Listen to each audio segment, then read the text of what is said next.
A questão. Vamos continuar falando sobre as origens da filosofia, hoje tratando da questão dos pré-socráticos. Finalizando, nós, na verdade, já havíamos começado, agora vamos concluir, e se houver tempo, a gente já começa a falar sobre filosofia e cultura. Bom, nós tínhamos parado na explicação da origem das coisas, dos seres, lá no começo da origem da própria filosofia. Essa origem nós explicamos que usa-se um termo técnico para designar esse problema todo, dessa busca dessa origem, que é o termo arqué. E nós falávamos sobre alguns filósofos que opinaram, uns dizendo que era a água, o ar, o fogo, terra, por aí vai. E nós tínhamos parado na teoria de Parmênides, confrontada com a de Heráclito. Por que nós paramos ali? Porque merece um capítulo à parte.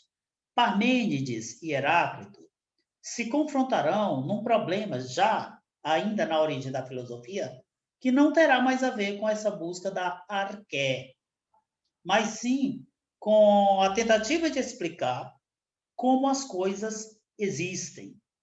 Aí nós estamos tratando de um assunto eminentemente metafísico. E como é que eles diziam que elas existiam? Bem, o Parmênides vai dizer que as coisas existem de maneira imóvel. Dizer isso é o mesmo que dizer que não há mudança. A palavra mobilidade ou móvel, utilizada em grego aqui, ela dá essa ideia de não mudança.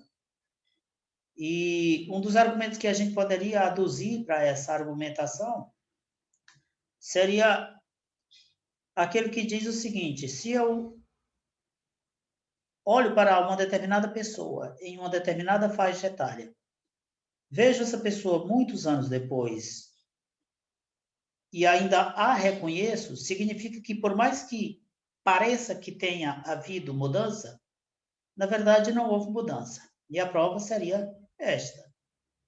Mas o Heráclito, que é o autor daquela frase, ninguém toma banho duas vezes no mesmo rio, exatamente já querendo dizer com isso que tudo muda tão rapidamente que simplesmente é impossível acompanhar-se as mudanças, o Heráclito então será o contraponto do Parmênides. Quando ele fala, por exemplo, essa frase do rio, ele quer significar com isso que a pessoa que entra no rio a segunda vez já não é a mesma que entrou no outro momento, porque algumas coisas aconteceram, por mais que ela não note. Mas pelo menos alguns segundos mais velha, ela já é. Algumas células já morreram, coisas que a gente pode não notar a olho nu, mas que ocorrem, são verdadeiros. Então, esse fica o confronto. Heráclito, tudo muda o tempo todo no mundo. Tudo o que é fixo é apenas ilusão. Na verdade, não existe nada fixo. Bom, vocês perceberam que essa busca da origem vai terminar possibilitando a criação da teoria dos quatro elementos, que depois será desenvolvida pelo Empédocles. Temos também o Anaxágoras, ainda nesse momento de tentativa de explicação da criação ou da origem dos seres, e ele vai cooperar com isso tudo, colocando o quinto elemento. Nós já temos os quatro: terra, fogo, água e ar, e ele vai dizer que é necessário aceitar que deve existir um quinto, que é uma inteligência cósmica que organiza esses outros elementos e possibilitando a diversidade de seres existentes. Muito bem, falemos um pouquinho de Leucipo e de Demócrito, apenas por causa de uma particularidade. Eles serão chamados de atomistas e, com isso, nós estamos dizendo eles diziam, melhor dizendo, que tudo no mundo é constituído de átomos, inclusive a alma. O que vai ser interessante nessa teorização é que ela será desenvolvida de maneira tal que, em aceitando-se que a alma também, como todas as outras coisas, é constituída de átomo, ela tem um elemento material. Sendo assim, ela é mortal. Isso é um dado diversificador, porque nós, por exemplo, herdeiros da cultura ocidental cristã, judaica, nós não aceitamos que a alma seja material. Para nós, a alma é imortal. O corpo morre, a alma fica. Essa teoria do Leucipo e do Demócrito desenvolvida chegará à aceitação de que a alma é mortal também, como o corpo. Nós chegamos à questão do mito e da filosofia. E a questão é essa, continuidade e ruptura. A filosofia, quando chega, acaba com o mito? Ou será que o mito ainda vai continuar dentro da própria filosofia? Em aulas anteriores, eu já antecipei o final dessa discussão. Aqui eu só trago os nomes. Um é o Comfort, Francis Comfort, e do outro lado é o Pierre Vernant. Então, esses dois vão se confrontar com duas ideias básicas. O Comfort vai dizer que, apesar das diferenças, a filosofia ainda vai carregar a vinculação com o mito. Portanto, segundo Comfort, não há uma ruptura total. Mas o Vernant vai defender exatamente o contrário. A chegada da filosofia será o fim do mito. Vocês têm um texto aqui que mostra como o Comfort vai trabalhar a argumentação da sua tese. Ele vai dizer, por exemplo, que os textos antigos dos primeiros filósofos, se você pega esse povo todo que eu acabei de citar, Anaxágoras, Anaxímenes, Tales de Mileto, esse pessoal todo, ele vai dizer que se você pega o texto desse pessoal, é basicamente a mesma estrutura dos textos míticos das teogonias do Hesíodo, por exemplo. Ficando assim, nós concluímos essa primeira etapa. Agora, como eu pretendia, vamos passar para um outro momento da história da filosofia. Esse outro momento vai versar sobre o binômio natureza e cultura. Nós conseguiremos hoje apenas fazer uma introdução ao problema. Vamos começar falando sobre um episódio que era muito comum no começo do século XX. Se bem que eu não direi que o episódio era comum, mas pelo menos histórias dando conta dessas coisas eram muito comuns nesse período. Que coisas eram essas? Eram pessoas que se perdiam na selva e depois eram encontradas e essas pessoas estavam completamente desfiguradas em sua personalidade. O seu jeito de ser carregava traços animais infinitamente superior aos traços humanos. Tem muita história desse período aí dando conta disso. E aqui a gente fala de um caso específico, que é o caso de uma menina chamada Helen Keller. Essa menina teria nascido cega, surda, e então ela não aprendeu a falar, e aí ela praticamente foi excluída do processo de humanização até a idade dos 7 anos. Contrataram uma professora para tentar ensinar alguma coisa para ela, e aí ela, através do ensino dessa professora, conseguiu entrar no mundo das significações.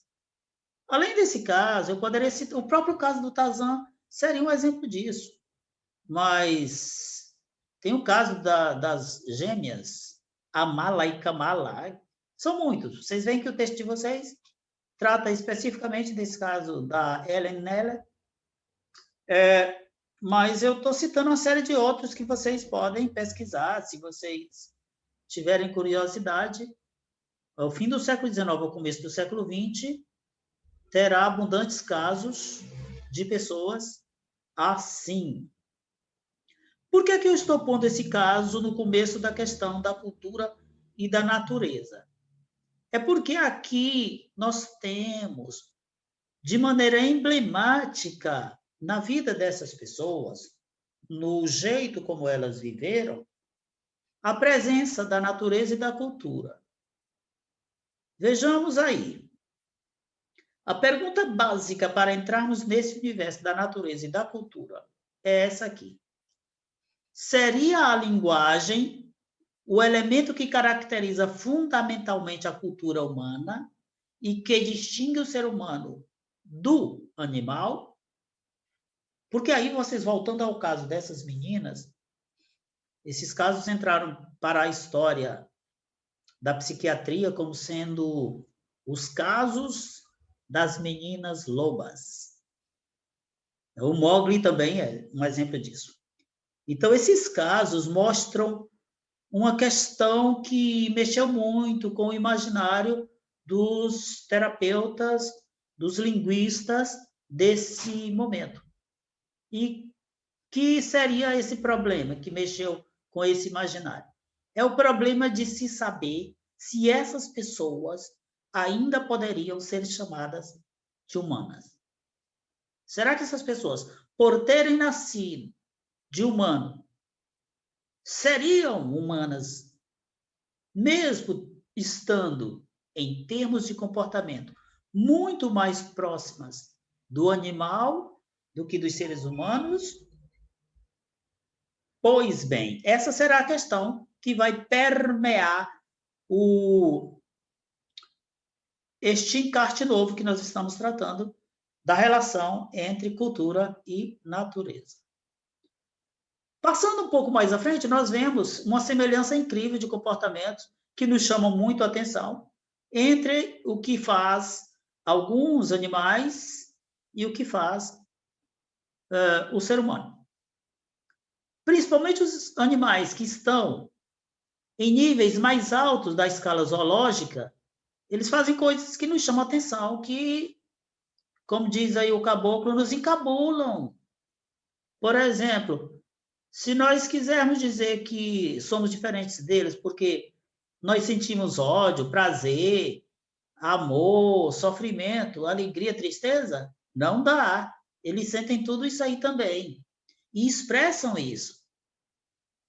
Chega-se, inclusive, ao ponto de se imaginar ser possível fazer a pergunta básica: será que o cachorro pensa?